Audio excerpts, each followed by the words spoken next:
Alright, congratulations on finishing another Android course. We covered a lot, and everything you've learned can be applied in lots of different and exciting ways to apps you've worked on or will work on. If you're looking for ideas, you can try adding animations and transitions to any of the other apps you might have built here at Treehouse.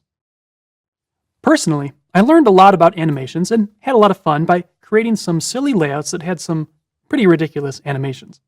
For example, try adding an image view to any old layout that includes an image that spins when you tap on it. Now, silly animations are good for learning the mechanics of animation, but if you want practice creating engaging and meaningful animations, then take a deeper look at the material design guidelines linked in the teacher's notes. They include lots of examples that are interesting and fun to create, even with stock components and simple layouts. Before we go, let's take a quick look at what we've learned. We started out by learning how to animate properties of views, like scale and alpha properties. From there, we moved on to choreographing multiple animations using an animator set.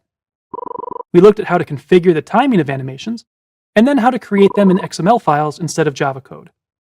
We then looked at the transition framework, which takes care of a lot of the grunt work of animations when dealing with a whole set as part of a large transition. We talked about some common pitfalls, like how to handle dynamic changes during runtime. We learned about 4 types of activity transitions: enter, exit, re-enter, and return, and how to handle elements that are shared between activities where these transitions occur. The last things we covered were some of the advanced topics in dealing with transitions, like the transition group, which controls how a view group is animated, and shared view overlay, which sits on top of everything on the activity. It's been great being here with you, and I hope you've enjoyed it and learned a lot. Try this stuff out in lots of ways and have fun with it. Happy coding!